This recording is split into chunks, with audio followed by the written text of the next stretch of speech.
Hey everybody, welcome to the FareCompare weekly video podcast, episode number 47.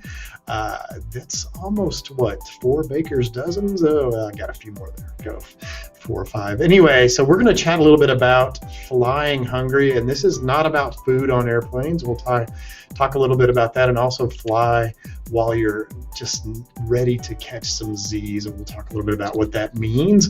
We'll also talk about Delta's big power outage. I guess it's less about the power and more about people being stuck all over the place right after, on the heels of Southwest having a meltdown a week and a half ago or so. And I want to also make sure that I don't disinclude American, who had a meltdown at least when I was flying about a year and a half ago. So hopefully these kind of issues will be not so close together in the future. We'll also talk about our event of the week on our Adventurous Native app, and also you can catch that on the website, called Life is Beautiful, a domestic U.S. Trip to Las Vegas. We'll chat a bit about that, and then we'll also take a question from a customer. Joining me today is my partner in crime on the video podcast, Ann McDermott, our editor at the site of FareCompare. Hey, Ann. Hey, Rick. I think people are going to like that Las Vegas adventurous trip because it's got something for everybody. And there's a very good question about flights to Hawaii coming up, too. Yeah, I was laughing because one of the tips that I have when you get stuck on things like Delta is it doesn't matter if you have to spend the night somewhere, just don't do it in San Jose, do it in Las Vegas, because I did that one time with American when they grounded their McDonnell Douglas aircraft for a few days, and I knew that they had some 757s flying out of Vegas. So not only did I spend the night in Vegas, I actually flew out the next morning on an aircraft because it actually could fly in that particular case. So anyway, we'll get to that in a little bit, but let's talk a little bit about, we've talked a lot about cheapest days to fly, best time to buy airline tickets in the past. I think one of the things that I try to do is I try to make it sort of simple for people to sort of remember, because if you just remember 4 or 5 tips, you can always save some money on airfare. And one of them that I always like to mention is flying hungry. Now, why would you want to fly hungry? Well, first of all, that would be when you would normally eat. So now, in my case, that would be very early in the morning, usually around 6 a.m. or so, around noon and around 6 p.m. And because people don't like to eat on airplanes, imagine that, and they don't even have but they do have stroopwafels. So let's make sure we know that they have stroopwafels. And by the way, they've added back some conveniences. And Virgin America, for example, I've had sushi on planes, and I thought was pretty good. So that's a sort of a blanket statement. I retract the complete blanket statement. But in general, people don't like to fly when their stomachs are wanting to eat. Early in the morning at 6 a.m., you just don't want to get up either. Not only then.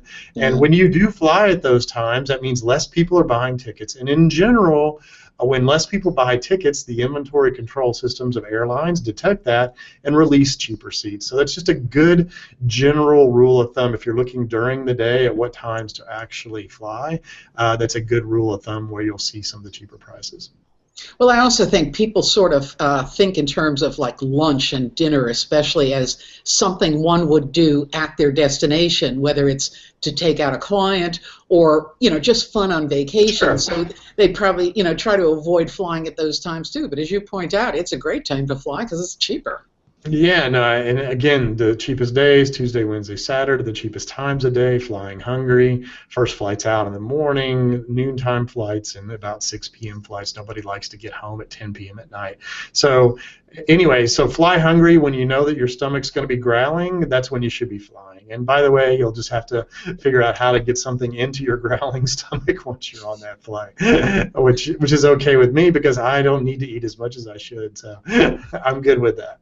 Bring your own snack on the plane. Yeah, so let's chat a little bit about Delta's big power outage, or if you're to believe Delta, it's a power outage. Well, I've been reading several stories on the topic. Georgia Pacific, I guess, is saying they didn't have a power outage. Right. I guess the person that kicked the cord out of the wall is probably not going to own up to this. Wouldn't that be something if that's what it was? Oh, but I guarantee you it was something like that. So it does sound crazy, though. I mean, and as you pointed out at the start of this podcast, Southwest had their big mega meltdown, and American had a smaller one, but this Delta thing lasted for about roughly, I think it was like 6 hours worldwide. Uh, and everybody's asking, don't these guys have like, sort of like a backup system? Can't they plug in a generator? Yeah, I know a lot of people are at home going, "Hey, I bought one of those little backup battery things for my computer. It cost what, Yeah. $150? What happened to Delta?" And the answer is it shouldn't happen. Airlines have very complicated system. They connect to hundreds of airports. They have all sorts of issues with integration. For example, in the case of Delta, with their massive merger with Northwest, now that should be over with now after 6 or 7 years. And in general, and I'm a computer science guy, you should pull the cord out of the wall each month anyway to test it. Now, the first time you do that, by the way, you got to be really careful. But in general, this is something they should be testing. It shouldn't happen in a multi-billion-dollar corporation. I can see a smaller company that doesn't have to have a data center in 2 different geographic locations, doesn't have to have crazy redundancy in multiple machines in case some machines go out. But in this case, it just shouldn't happen in a company that's making billions of dollars in profits. And we're talking about, I think, a little over 1,000 flights canceled. That means people stuck all over the place. I did radio shows this morning. At least 2 of the anchors on the 2 radio shows in different parts of the country had friends that were stuck somewhere and still trying to get home. Luckily, it's Tuesday and Wednesday following this, so it's a little bit slower and some empty middle seats are out there. But this really shouldn't occur. I got asked questions, Ann, today, like, what do you do? How do you switch airlines when Southwest and Delta have these issues if you don't like them anymore? And then it's like, an airline is only as good as its last flight, because I guarantee you, and I'm the same way, when a flight goes really well, you just don't remember it, right? And that's a good thing, by the way. But when it goes bad, it sticks with you for a while. And this is not just a short-term issue as well. I mean, look, if somebody's going to take 3 trips in the next 2 years and they decide only to take 2 trips on an airline, this kind of PR doesn't help that. No, but it also makes me wonder who's next. What other airline system is going to be found to be, I don't know, antiquated or whatever the problem was, if we ever know what the problem is. Yeah, well, if North Korea tries to hack an airline like they did with Sony, for example, what will we do about that? That's a nation state.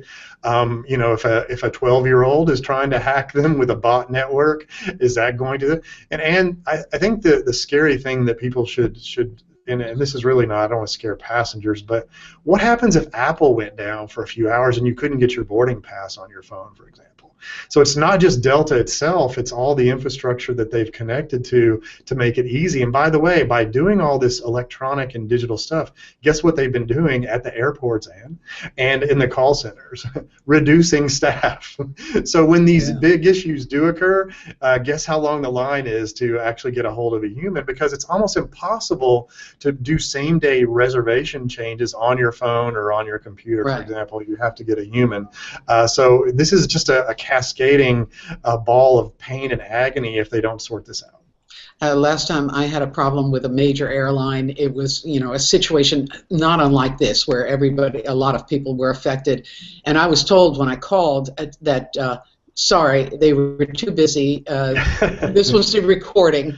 And I got hung up. It's no promise that they were going to call me back. No, try again at this time or anything. Nope, it was just too busy, and I got hung up on. Well, I thought it was interesting that the CEO of Delta came out and shot a video with a bunch of people running around in the background with their hair on fire. The first thing I thought to myself, Ann, was, wow, their PR firm called them and says, get your butt in front of the camera and apologize for what's going on. It's actually fairly unusual. We didn't see apologies from the CEO of Southwest. In fact, the pilots and a variety of other people are calling for his head. for other reasons with bag fees and some other things as well. So, I guess I give them a couple points for at least putting a note out. It's more important that they get passengers where they need to be. Apologies, I think it helps a little bit. I think the thing too that bothers me about even watching what happened yesterday, I know you sent me a link and it was like, oh, we're only canceling 100 flights. That was at what, 7 a.m. Yeah. And then at 8 a.m., oh, we're canceling 300. Then at noon, oh, we're canceling 500. Oh, it's 4, we're canceling 1,000. Right? How about in the morning saying we're going to cancel 1,000 flights? Everybody that we're leading on during the day, guess what? Just forget about it. Try something else. Instead of I know they go, oh, if we could just get this up, and I hate that when that occurs as a consumer. What I want to happen is I want the true poop. I want to know what's going to happen, and I don't want it metered out to me as though, it just makes it worse. It just makes you more frustrated. Yeah. Well, as you point out, there are a few things travelers can do, not a whole lot, Sure. but like what I liked is your first thing is to get a hold of a human being, no matter how you got to find how you them. do it. Look, I mean, you got to change your reservation. It's in many cases it's impossible to do online. They did waive the change fees, but the problem is getting a human on the line. You have, in this case, think of this: 1,000 flights canceled times an average of 130 some odd on 737s. You have 130,000 people all trying to change their things across multiple airports around and calling the call center. I guarantee you they didn't have enough staff to support that. Yeah. It's one thing to have Mother Nature in a city that causes cascading things, and you do it, the volume wouldn't have been as high. So anyway, it's difficult to find a human. Do it at the gate. Find another gate where there's not as many people. Go outside of security. I've even in the past, when I don't have status on a particular airline, snuck into the VIP club in case you can get away in certain cases. So finding that human's important, and also having a backup plan when you get there. What can you do? What airline should you take? You're going to take a car instead. Whatever it is that you're going to do, fly somewhere else, then take a car. Be prepared for that so you can help the person help you very quickly, and then it just moves the line faster as well. Yeah, and like you say, do some homework, and if you can come up with a better route, even if it's on another airline, absolutely, or just fly to a city, not the one you want to go to, but one you totally believe will be easier to get out of or close to where you need to go. You do the homework for them, and they won't have to waste this time, and it will be nicer for everybody. But also, you talked about sneaking into the VIP room. So often those VIP rooms have these deals, for cheap, for a day pass. So right. I wouldn't. I don't pay. I try not to pay and still get them to help me, but it's worth a try. Yeah, I know they have the day passes as well. So look, if they're having issues, they'll take pity on you. Yeah. Trust me, most of them they understand what's going on, and they just wish there was more of them to handle the situation. Well, let's hope this doesn't happen again. Well, I was going to say anytime soon. Look, I mean, airlines have made lots of profits. Let's make sure they upgrade their infrastructure. All you IT folks out there at airlines, tell your bosses you need more budget. and because consumers need it too. All right, so let's chat a bit about our well, let's see. I think we have a question from the. Oh no, we have the Venturist location. I noticed we were chatting about this right before we started up the podcast. This is the Life is Beautiful event. And by the way, it's always beautiful, isn't it? At the end of September, I guess September 23rd through the 25th in Las Vegas. And you can't beat Las Vegas in September. The weather is absolutely primo. Love to play golf there, by the way, at that time frame. Lots of concerts going on, all sorts of other interesting things. I noticed Mumford & Sons, which are one of my favorite bands, is actually going to be playing. Lumineers as well. So that's one of those things where, and some of the pictures on our site, you can check this out on the native app, download it on the Google Play Store or on iOS. You can also just type in FareCompare /Eventurist or /app if you want the app. Eventurist, Eventurist. Check that out. Plus, they're going to have a culinary village. They're going to have all kinds of food. That there is your life is beautiful right there. I've been trying to lose weight, Anna, so just don't mention food. It's okay. No, I'm good. Then we'll move on to My a question. stomach's growling, but it's okay. We'll go on to a customer question while I'm a little bit cranky.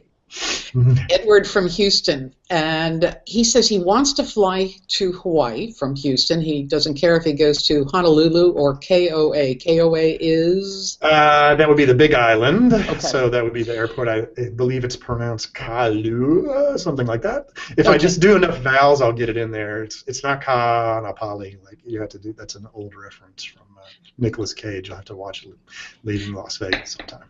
Now, Edward says he wants to go at the end of December, and he realizes it's a busy time, but the only prices he's been finding are, like he says, I've been finding $2,200 for two, or $1,700 for a 24 to 32-hour trip, again for two.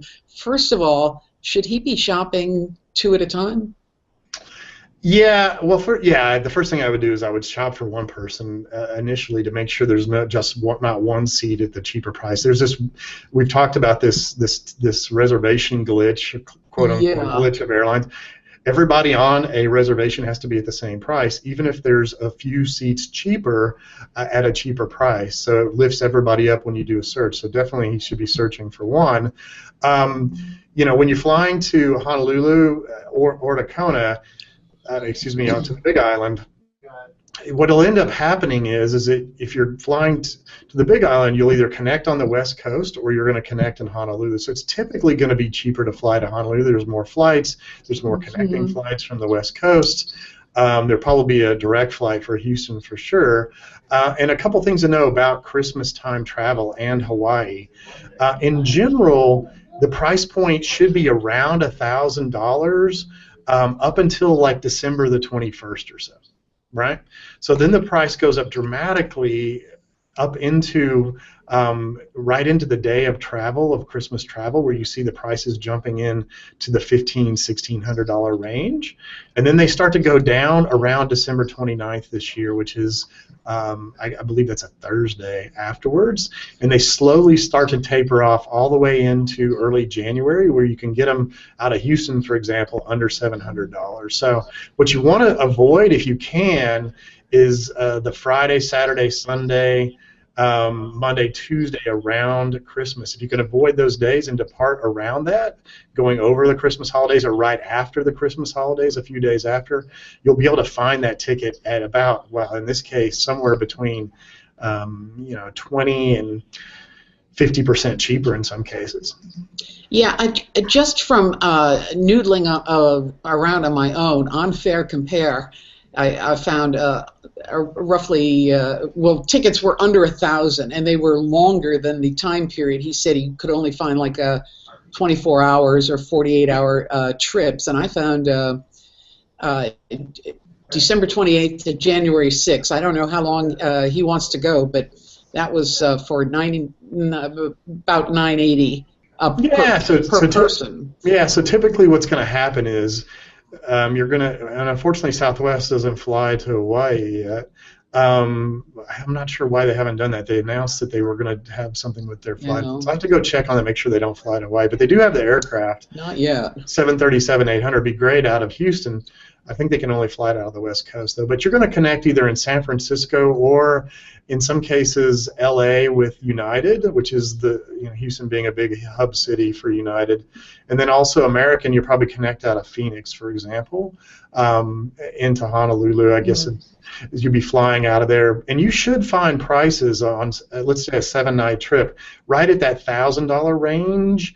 If you could just avoid sort of the 3 days preceding and the 3 days after Christmas, there's this big price spike that occurs during that, and that's when you want to shop. And be sure to shop one person first so you can split your ticket if there's a cheaper flight. Some of these flights are very full, A lot of reward tickets are redeemed around Christmas. That's why a lot of these flights have a lot of redemptions. People have been redeeming all year long, so there's not as much revenue, quote unquote, revenue seats that are out there. So that's why you're probably seeing even higher prices than you normally would. But Honolulu a little bit cheaper, Kona a little bit more expensive, but not too much more expensive, 5 or 10%. Okay, and if anybody else has a question for Rick, please contact customer.service@faircompare.com, and Rick will help you out. Yeah, it's one of the funnest things that I do. I like doing the 2 minutes of research, popping on FareCompare, looking at some history, and hopefully imparting some of the knowledge I've gained over the last, oh gosh, it's way getting too old, decade and a half of doing hardcore airfare, looking at every day. So thanks everybody for watching the video podcast, and again, if you have any questions, fire them away at us. We'd love to answer them. Thanks, Rick. Thanks, Anne.